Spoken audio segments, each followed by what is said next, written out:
Now, further amber heat health alerts have been issued for parts of the UK. Those alerts come into force from midday today across the East Midlands, West Midlands, East of England, London, South East and South West, and they will last until 9 a.m. on Monday. And on the theme, staying with that hot weather, the first hosepipe ban of the year is in place. It's in Yorkshire as the UK grapples with the third heatwave of the summer. Yorkshire Water said that restrictions apply to watering gardens, cleaning cars and filling paddling pools. Anyone who breaks the rules could face a fine of up to £1,000. Thames Water have warned that a similar ban could be introduced in London and southern England.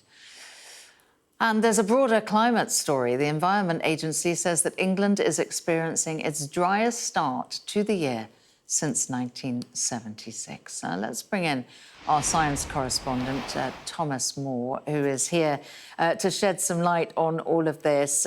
We talk about heat waves, etc., Thomas, but we need to always put it into the perspective of how this looks relative to years and decades gone by. So what can you tell us? Well, I can almost feel the collective groan with the first hosepipe ban of the summer. We're there once again, but I think we should take this quite seriously this time because it is the driest start to the year since 1976, and that is a year that's really significant because back then the drought was so bad that people were queuing with buckets out in the street at standpipes to get water because the taps ran dry. Now, it would be extremely worrying if we were going to follow the same track this year in the 21st century. You just wouldn't believe that it would be possible.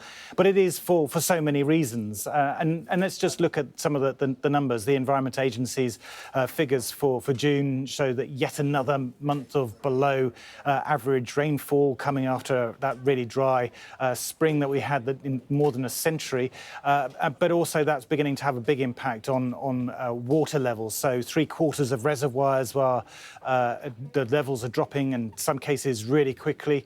They're now at 3/4 of full, which is quite significant for quite early in the summer still. Rivers, of course, would normally top up those reservoirs, but their levels are low too, in some cases exceptionally low. So it just shows the water stress out in the environment. And of course, that's where our water comes from, and that's why you're beginning to see concern that these warnings of hosepipe bans and the fact that one's been brought in Yorkshire because they need to slow demand to match the supply, and that is why we're likely to see more water companies following suit if this long, dry, hot spell does continue.